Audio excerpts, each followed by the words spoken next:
네, 안녕하세요. 1기 아카데미의 장영광입니다. 오늘은 또 프로맨님이 여러 가지 설계, 그 다음에 임차 전략, 이게 사실 되게 서로 시너지가 나야 되거나 연결이 돼야 되잖아요. 그래서 이 부분을 좀 설명해 주시면 좋을 것 같습니다. 우선은 이제 뭐 앞에 저희가 찍었던 내용들을 보면 아시겠지만 이제 땅의 크기나 이런 거에 따라서 우리가 접근할 수 있는 건축물이 두 개가 있어요. 네. 그러니까 땅이 좀 작으면은 네. 다가구를 지을 수 있는데 서울은 다가구를 지을 수가 없으니까 주차 때문에 다중주택이라고 말씀을 드렸었고, 네네. 그리고 다세대를 할 수 있는데 다중주택은 50평 이하 보통. 네. 그리고 다가구는 기본으로 들어가는 땅들이 많아서 70평 이상 네. 정도 이렇게 해서 보통 이 두 개로 이제 접근을 하세요. 네네네. 거의 대부분이 서울에서 주택 관련해서 사업을 상가는 뭐 별개고 주택 관련 사업을 하신다면은 이 두 가지 중에 하나로 접근하실 거예요. 네네. 땅 크기에 따라 가지고. 그러면은 이제 다중주택 네. 50평 이하로 이렇게 해서 지을 때 하고 네. 다세대로 이렇게 지을 때 두 네. 개를 나눌 수 있을 텐데, 네. 이제 처음 그거를 크게 뭐 입지, 교통, 네. 그리고 뭐 대출. 네, 대출인데 이 대출은 이제 전세 대출 말씀을 드리는 거예요. 그러니까 네. 임차인들이 가져올 수 있는 대출, 네. 뭐 이렇게, 그리고 뭐 주차, 뭐 네. 이런 것들에 대해서 얘기를 드릴 거예요. 똑같이. 네. 근데 이제 입지 같은 경우는 네. 원룸, 특히 다중주택을 우리가 보통 원룸이라 그러니까 네네. 원룸 같은 경우는 만약 원룸을 혼자 사셔서 원룸을 구한다면은 어떤 입지를 구하실 거예요? 역 근처. 그렇죠. 네. 무조건 더 놀 수 있는데. 네, 무조건 1순위는 역하고 가까워야 돼요. 사람들이 귀차니즘이 되게 심해서 저 혼자 사는 사람 특히나. 네. 근데 이제 또 반면에 역하고 가까우면은 땅이 비싸요. 그쵸. 그래서 이제 그 부분들은 어떻게 해야 되는 건데, 일반적으로는 역 가까우면, 특히 요즘 같은 때는 코로나 때문에 공실이 많이 늘어나잖아요. 많죠. 이럴 때는 역하고 가까운 데가 되게 강점이 돼요. 거기부터 나가니까. 왜냐면 원룸이 너무, 그러니까 수요하고 공급에서 지금 수요가 많이 줄었잖아요. 그쵸. 네. 그러다 보니까 좋은 것부터 나가게 되는 거예요. 그쵸. 그쵸. 그런 거 어쩔 수 없는 거고, 대신 이제 수요가 이렇게 좀 올라와서 비슷하게 맞춰지잖아요. 그러면은 역에서 좀 멀더라도 네. 거기가 더 메리트가 있을 수도 있어요. 그 이유는 땅값이 싸니까. 실제 원가가 싸잖아요. 네네. 그러면 여기를 월세를 50만 원 받으면 여기는 45만 원만 받아도 되니까. 그런 경우는 여기가 더 될 수도 있는데, 그쵸. 상황에 따라 조금씩 틀리긴 해요. 네네. 근데 일반적으로는 우선 역하고 가까운 데를 대부분 선호를 해요. 그리고 원룸 같은 경우는, 다중주택 같은 경우는 크게 얘기하면은 2개나 3개 정도로 나눌 수가 있어요. 네네. 입지에 맞춰서. 첫 번째 대학가 있을 거고, 네.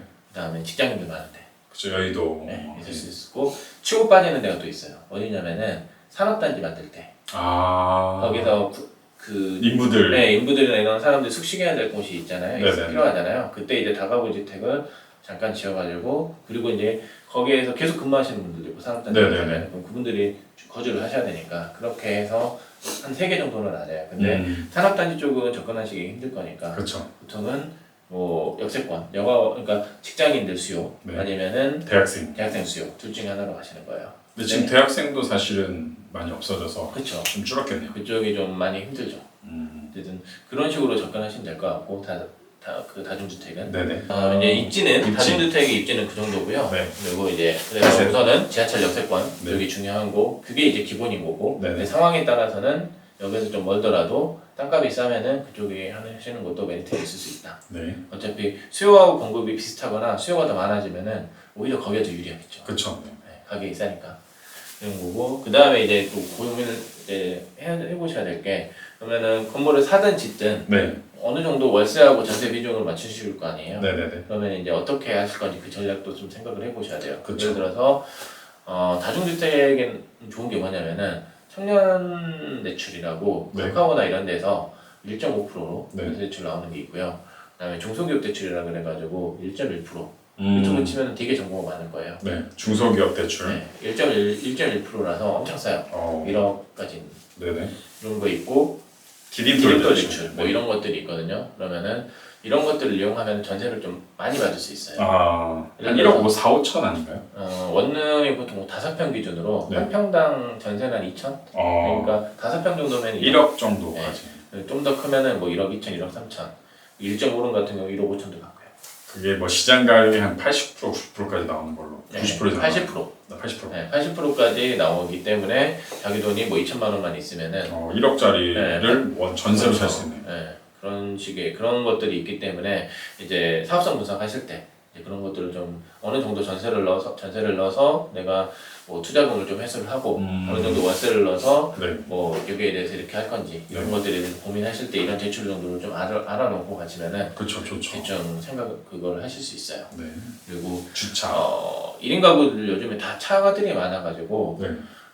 이건 그냥 그러면 좋고 내 땅을 내가 딱 그런 땅을 구할 수가 없어서 주변에 공영주차장이 있는 땅이면은 되게 메리트가 있어요. 그렇죠, 그렇죠. 그러니까 다중주택 같은 경우는 주차장이 되게 완화가 돼 있어서 사실은 되게 난개발인 거예요. 어떻게 보면은 예를 들어서 뭐 가구 수가 15가구인데 주차는 3대밖에 안 되고. 그렇죠. 그런 데 많죠. 네, 근데 대부분 요즘 차를 많이 갖고 다니시니까 세입자들의 임차인들의 거의 절반 이상은 차가 있다고 생각을 그렇죠. 하면은 네. 주차는 최소 8대는 필요할 텐데 3대밖에 없으니까 그 5대가 없는 거죠. 불법 주차. 네, 그렇게 되다 보니까 방을 뺄 때 임차를 할 때 그런 부분에서 주차장을 먼저 찾는 사람들이 많아요. 맞아요, 요즘 되게 많아요. 네, 그러다 보니까 공영주차장에 가까운 데가 있으면은 네. 그런 부분에서 아무래도 메리트를 가져갈 수 있죠. 왜냐면은 서울에서 같은 경우 주차장도 다 돈을 받거든요. 그렇죠, 월 10만 원. 네. 뭐에.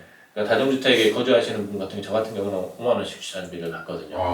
그러면은 그 주차비 공영주차장도 뭐 5, 6만 원 정도 나오니까 한 달에 그러면은 그거 쌤쌤으로 생각을 하면은 가까운 데 훨씬 낫죠. 임차인 받기 훨씬 더 좋은. 이제 보수 아니면 어떤 관리 이런 거는 또 어떨지. 신축 같은 경우는 관리할 게 사실은 거의 없고요. 네. 그리고 보통 신축을 하실 때 기본적으로 시공사하고 1년이든 2년이든 유지보수 계약을 맺어요. 그러니까 저랑 같이 하시는 분들은 2년까지는 그냥 무상으로 유지보수 해주세요. 근데 한 바퀴 저희가 사계절을 한번 돌아보면은 거의 이제 아파트도 당연히 시공을 하다 보면 하자가 많이 나잖아요. 있죠. 네, 한 바퀴 돌아보면 하자가 다 잡혀요. 1년 정도 돌아보면은. 그러면은 근데 보통 2년까지는 해주니까 신축을 하면은 그런 거 걱정하실 필요는 없고. 네. 근데 이제 오래된 건물 같은 경우는 제일 문제가 이제 누수. 네, 누수가 제일 심각한데 이런 것들은 본인이 좀 발품을 파셔야 돼요. 누수도 제가 누수를 많이 겪어봤는데 누수는 신도 못 잡는다는. 아니에요. 근데 진짜 잘하시는 분을 찾았어요. 그러니까 워낙 많은 사람들을 겪어보니까 이분은 와가지고 그러니까 저도 이제 누수는 어느 정도 찾는 노하우가 있죠. 하도 많이 겪어보니까 얘는 여기구나 얘는 여기구나 느낌이 딱 와요. 그러면 거의 7, 80% 맞거든요. 근데 내가 대충 그 7, 80% 맞춰주면은 나머지 20, 30%를 바로 찾아주시는 분이 있어요. 저한테. 돈도 별로 안 비싸요 생각보다. 그것도 채도 빨라요. 그리고 근데 그분한테 최근 누수 한 2번, 3번을 맡겼는데 다 금방 끝났어요. 근데 이제 그런 분들을 잘 잡으셔야 돼요. 그래서 그렇게 하시면은 어쨌든 누수는 답이 없어요. 왜냐면은 그 위에서 비가 와가지고 외벽 누수가 될 수도 있고, 그렇죠. 아래에서 보일러가 터져가지고 보일러 누수가 될 수도 있고요. 그렇죠. 또 상수관이나 이런 데 있잖아요. 오래되면 거기가 사가가지고 거기서 누수가 되는 거 있고, 제가 그 세 개를 다 겪어봤기 때문에. 그래서 어디서 뭐가 어떻게 터질지 모르니까 그냥 그거는 지켜보면서 노하우가 쌓이는 수밖에 없어요. 답이 없어요. 그럼 방 크기가 보통 다중주택은 뭐 10평 이러진 않을 거예요. 네, 보통 이제 기본 그러니까 우리가 국룰이라고 하는 건 보통 5평이에요. 전용 면적 기준으로. 그렇죠. 요 정도가 5평, 여기보다 조금 더 크죠. 네네네. 그러면은 그 5평 안에 화장실 들어가고 부엌 들어가고 뭐 이렇게 되겠죠. 네. 그리고 보통 이제 다중주택은 가구가 일렬로 이렇게 딱 다 온로로 다 이렇게 돼 있으니까. 네네네. 그러면은 침대까지 만약에 들어가면은 딱 자기 이제 움직이고 뭐 이렇게 할 정도만 공간이 나오는 게 이제 일반적인 거고요. 근데 요즘에는 이제 그거보다 좀 더 넓은 걸 좋아하는 추세라서. 근데 장단점이 있어요. 언제든 간에 뭐든 쪼개면 수익률이 높아지잖아요. 네, 맞아요. 그래서 작게 쪼개면 쪼갤수록 수익률은 높아지는데 선호도가 떨어지기 때문에 요즘 작은 방들이 좀 이렇게 고전을 하고 있어요. 저도 마찬가지고. 저도 예전에 처음 산 건물, 예전에 지은 건물이다 보니까 한 4.5평에서 5평 정도 되거든요. 그러다 보니까 요즘 나오는 다중주택은 뭐 6평, 7평 그러면 한 평 차이가 엄청 크거든요. 그렇죠. 그래서 근데 가격은 또 그렇게 크게 차이 안 나고. 가격은 그러니까 차이가 많이 나야 돼요. 이게 이제 장단점이 있는 거예요. 가격 차이가 그러면 많이 나야 되거든요. 그렇죠. 근데 실제로는 그렇게 안 나요. 그래서 이것도 수요 공급에 따라 틀려지는 거예요. 공급이 없으면은 수요가 넘쳐 흐르니까 가격 차이가 많이 안 나도 여기도 차고 여기도 찬단 말이에요. 근데 이렇게 수요나 이런 게 잘 맞아 떨어질 때는 수요가 없어질 때 공급이 많을 때는 당연히 큰 거부터 차게 그쵸 있어요. 좋은 거부터 가격 떨어지니까. 네, 그러니까 그것도 그 상황에 맞춰가지고 적절한 전략을 짜셔야 되는데 요즘 트렌드는 좀 방을 좀 크게 짓는 그게 트렌드예요. 너무 좁게. 네, 사람들 인식이 막 반지 하나 막 이런 데는 뭐 지옥고 막 이러잖아요. 뭐 옥탑이나 반지 하나 그런 것도 있고 방 작은 데는 탁장에 사니 여전히 그래가지고 비싸더라도 좀 더 좋은 걸 선호하시는 분위기예요. 그런 거 이제 고민하셔가지고 설계를 하실 때 그러면은 이제 이런 게 있는 거예요. 한 층에 방을 3개를 지을 거냐, 3개를 넣을 거냐, 4개를 넣을 거냐, 2개를 넣을 거냐. 근데 그 고민을 좀 하셔야 되는데 거기서 이제 본인 스타일에 맞게 하는 거예요. 그거는 이제 누구도 대신 해줄 수 없는 거예요. 다 장단점이 있기 때문에. 시장 조사를 많이 해야겠네요. 그렇죠. 쪼개면 수익률이 없지만 대신 안 찰 수도 있고. 임대 부분에서 문제가 있을 수도 있고 크면은 임대는 잘 나갔겠지만 수익률이 떨어지는 거고. 그러면 거기에서 이 동네 파악을 하셔가지고 본인이 그거는 상황에 맞춰가지고 어떻게 할 건지 고민을 하셔서 그거를 그 설계사한테 반영을 해주라고 해야죠. 그렇게. 대표님 만약 지금 하신다고 그러면 단주 하시는다고? 저는 이제 안 할 거예요. 예. 네. 안할 거예요. 이제 진리이신. 네, 아니 질리다기보다는 끝을 다 그러니까 보셔. 워낙 다 많이 하시기도 하고 네. 그리고 다중주택이 크게 메리트가 없다. 그러니까 네. 너무 막 이렇게 오밀조밀하게 이렇게 하는 게 저도 이제 그거를 그렇게 하고 싶지는 않은 생각으로 좀 더 넓은 게 다세대를 해가지고 넓게 이렇게 그렇게 하고 싶은 거지. 네. 우리 다중주택은 더 하고 싶지는 않아요. 알겠습니다. 그래서 하신다고 하시는 분들은 웬만하면 내가 말릴 텐데 네. 땅이 무지막지하게 싸거나 네. 본인 땅을 갖고 계시거나 이런 분들은 하셔도 좀 좋다고 봐요 아직은. 알겠습니다. 네, 그게 아니고 땅 사서 제값 주고 땅 사서 하실 분들은 정말 추천하지 않습니다. 다중주택은 지금은 아니다. 네. 땅값이 너무 올랐기 때문에. 땅값이 올랐기 때문에. 네. 그리고 다세대 주택 얘기를 좀 나누고 싶은데 다세대 주택은 사실 통가구가 아니고 네. 각자 주인인 그렇죠. 거잖아요. 이런 경우는 사실 좀 투룸이나 쓰리룸 같은 네. 큰 빌라가 아닐까요? 그렇죠. 그런데 이제 여기도 마찬가지예요.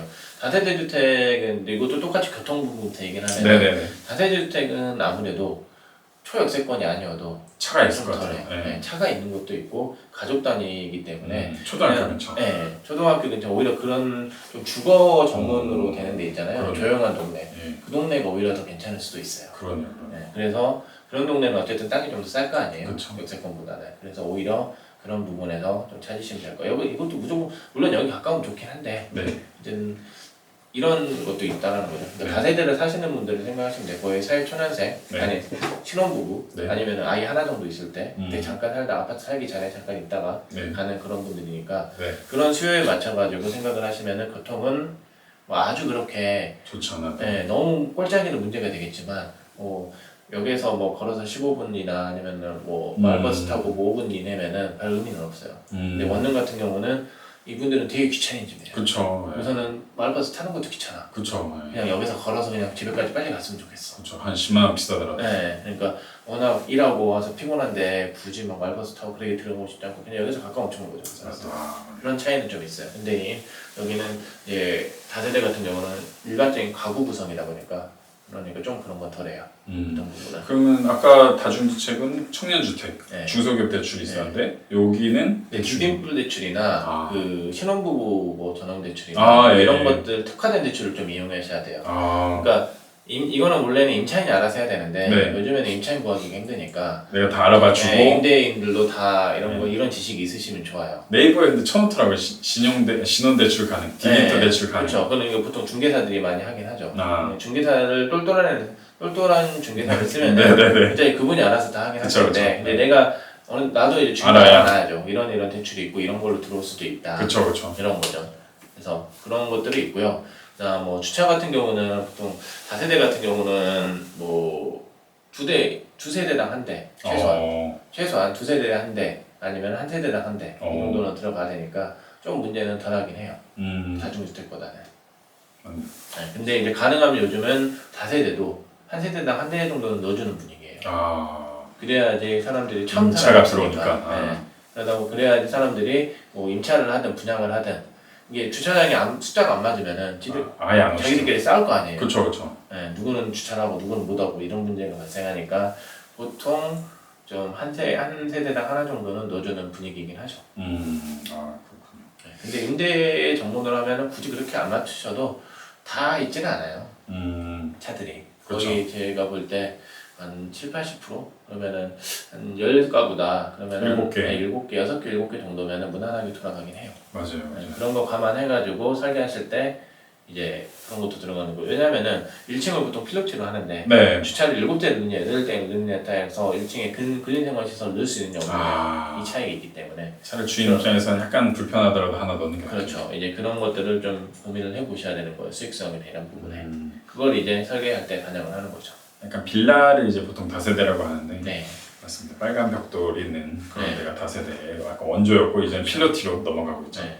그리고 이제 여기서는 이제 방을 집을 어떻게 꾸밀 것인지, 아. 투룸으로 꾸밀 것인지, 쓰리룸으로 꾸밀 것인지, 네. 거실 비중으로 높일 건지, 방을 크게 할 건지. 부엌 비중으로 높일 건지, 방을 크게 할 건지, 화장실은 몇 개 넣을 건지 이런 것들을 고민을 하셔야 되는데 자기가 임대를 하려고 하는 부분에 라이프 스타일에 맞춰서 좀 하셔야 돼요. 저 같은 경우는 그러니까 예를 들어서 여기 그 요즘에는 원룸 사시는 분들이 다세대들도 많이 오시거든요. 그러니까 혼자 쓰리룸을 쓰시는 분들도 있고 투룸을 쓰시는 분들이 좀 많은 편이에요. 네네. 그러다 보니까 그분들 라이프 스타일이 좀 거기가 직장인들이 많은 데다. 네. 그러면 그것까지 좀 고려를 하시는 게 좋아요. 뭐 짐이 많은 어떤 네. 지역이나 이러면 네, 무난하게 하실 거면은 그냥 다 투룸으로 뽑으시면은 좀 편해요. 그러니까 투룸이 기본 사이즈고 가끔 쓰리룸을 찾으시는 분들이 있어요. 쓰리룸을 별로 많이 안 짓다 보니까 그러니까 아파트도 그러잖아요. 대형 그쵸. 평수를 별로 없다 보니까 찾으시는 분들이 있긴 있는데 그렇죠. 뭐 일반적이진 않고 네, 일반적으로 가려면 투룸으로 쑥 올리시면 되고 아니면은 뭐 나는 투룸을 쑥 올리다가 보면은 남는 공간이 있을 수 있어요. 네. 그러면은 그때만 네, 쓰리룸을 이렇게 넣든가 저도 그래서 보통 뭐 투룸 쓰리룸 비율을 8대2 뭐 이 정도로 넣는 경우도 있고 거기가 여기는 쓰리룸이 통할 때가 아니다. 네. 그러면 다 투룸으로 네, 이런 경우가 있고 그렇게 이제 설계할 때 그런 것들을 반영해서 설계사한테 얘기를 해서 해야 돼요. 맞네요. 오늘 좀 다세대, 다중주택 뭐 이런 거에 대해서 좀 간단하게 알아봤는데 실제 이제 이론으로만 알고 계신 분들 많은데 대표님 또 실제 다 하시다 보니까는 다중주택, 다세대에서 디테일하게 좀 말씀해 주신 것 같습니다. 또 추가로 또 이런 거에 대해서 주의할 점, 뭐 고민할 점 이런 거 있을까요? 다세대, 다중주택. 다중주택은 뭐 요즘 다 하시니까 좀 이슈 사항들이 좀 불법에 관한 이슈 사항들이 좀 있어요. 뭐 싱크, 뭐 취사 시설이나 뭐 이런 부분들이 있긴 있는데 그거는 뭐 알아서 해결을 하시는 거고 네네. 그거 말고는 이제 다중주택을 좀 관리하는 게 좀 힘들 수 있어요. 왜냐면은 임차인들이 워낙 젊은 분도 많고 술도 많이 마시고 뭐도 하고 그러니까 그렇죠. 그런 것들을 관리를 하셔야 되는데 보통 저 같은 경우는 그 관리를 할 때 처음에 이제 임차인을 넣을 때 그때 이제 좀 관리를 좀 해요. 임차인 넣을 때부터. 네, 술, 뭐 담배 하시나 물어보고. 뭐 그 정도는 이제 그래서 혹시라도 담배 피실 거면은 담배 피는 공간 따로 마련했으니까 이쪽에서 피시던가 이렇게 해라. 그리고 여기서 피시면은 화재공고 울리니까 안 된다. 뭐 그런 식으로 얘기를 하고 뭐 친구분 들어서 재밌게 노실 수는 있는데 뭐 너무 시끄러우면 여기가 아시다시피 방들이 다 이렇게 있으니까 그렇죠. 그런 것들을 다 설명해드리고 그렇게 임차인을 받아요. 아, 그럼에도 불구하고 문제가 생기긴 해요. 생기죠. 왜냐면 사람들은 뭐 까먹죠. 앞에하고 뒤하고 다 틀린 거니까. 그렇죠. 그래도 그렇게 한번 해놓으면은 그래도 나중에 문제가 생겼을 때 저번에 내가 들어오실 때 이렇게 얘기했지 않냐 그렇죠. 라고 얘기를 할 수는 있는 거죠. 그래서 아. 좀 더 해결을 좀 더 잘 할 수 있는 그런 건 있고 네. 다세대 같은 경우는 사실 신축으로 올리시면은 임대로 신축으로 올리시면 신경 쓸 게 하나도 없어요.